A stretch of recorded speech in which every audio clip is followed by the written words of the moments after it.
যা গরম পড়েছে না বস, এই গরমে সবাই বাতাসা আর মুড়ি খাবে, তো বাতাসাগুলো টাপা টাপ টাপ ভরে দিলাম আমি। দোকানদারি কি করব, খালি ঘামেই যাচ্ছি আর ঘাম মুছেই যাচ্ছি। পরের দিন থেকে আমার গামছা বা টাওয়াল নিয়ে বসতে হবে যা দেখছি। তার মধ্যে রেখেছি শালা বড় বড় চুল। বড় বড় চুল এখন ভাল লাগছে একটু রাখতে, তাই রাখছি। স্টাইল করতে গিয়ে অসহ্যকর যা লাগছে না, মানে কি বলবো। খালি ঘামাচ্ছি, ঘাম হচ্ছি, আমার কাস্টমারের মাল দিচ্ছি, মানে অসহ্যকর ব্যাপার। কিন্তু তাও চুল কাটবো না বস, এই চরম এরম স্টাইলটা রাখবো। আর এই সময়টায় সন্ধ্যাবেলাটা একটু কাস্টমারের রাশ বেড়ে যায়, কাস্টমার একটু ভিড় একটু বেশি হয় এই সময়টায়, কারণ সন্ধ্যাবেলায় সব বেরোয়। এই গরমের মধ্যে দুপুরবেলা কেউ বেরোয় না, সকালবেলাও কেউ বেরোয় না, এই সন্ধ্যাবেলায় সব মার্কেটিংটা করে। তো সব ভিড়ভাট্টা ঠান্ডা মাথায় হ্যান্ডেল করতে হয় এই সময়।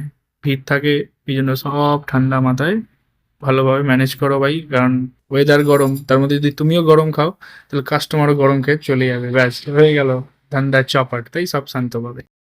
কিন্তু বস একটা জিনিস আজকে ভালো হয়েছে, এই গরমে মন ঠান্ডা হয়ে গেল পুরো। প্রায় 3-4 মাস পর একটা পেমেন্ট সালা বাকি ছিল, ওই পেমেন্টটা আজকে পেয়ে গেছি।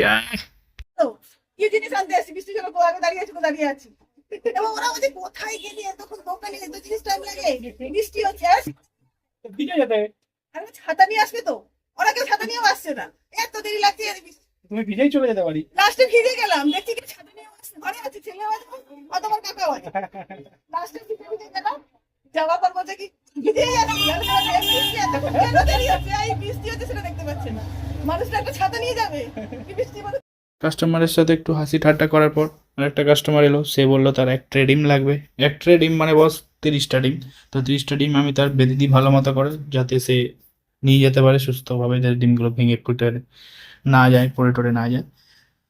আর বস যা ঘামাচ্ছি না, মানে কি বলবো আর, কারণ ঘামানোর কারণও আছে অনেক, কারণ দুটো ফ্রিজ চলে বস। একটা কোল্ড ড্রিঙ্কসের ফ্রিজ, একটা দুধের ফ্রিজ, দুটো ফ্রিজের গরম, তার মধ্যে উপরে সিলিং ফ্যান চলছে ঠিকই, কিন্তু সিলিং ফ্যান মাল এত ঝোলানো না উপরে, ওই সিলিং ফ্যানের আবার নিচে অব্দি পুরো প্রপারভাবে পৌঁছায় না, তাই জন্য গরম গুমুট হয়ে থাকে দুটো ফ্রিজের গরমেও। এই দাদু আমার দোকানে রোজ আসবে, কারণ ওনার দোকানে, আমার দোকানের পাশেই ফল নিয়ে বসে, আর ওনার দোকানে ইলেকট্রিক কাটা নেই, তো তাই আমার দোকানে এসে ফলগুলো মাত্র। এই পেপসিডেন্ট কি হবে 100 দাম?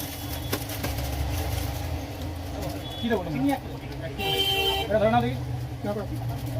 তারপরে বস রুটিওয়ালা চাচা দেখতে পাচ্ছ অনেকক্ষণ ধরেই দাঁড়িয়ে ছিল, কাস্টমারের ভিড় ছিল বলে আসতে পারছিল না। আমাদের দুধবেলায় রুটি আসে, সকালবেলা একবার আসে, বিকালবেলাও একবার আসে, দুবেলাই রুটি আসে আমাদের। রুটিওয়ালা চাচা তখনও দাঁড়িয়ে আছে, কারণ তার হিসাবটা করতে হবে কি কি রুটি দিচ্ছে, কিন্তু কাস্টমার না ছেড়ে তো আমি তার হিসাব করতে পারবো না, তাই কাস্টমার আগে ছাড়বো, তাই তার হিসাব করবো।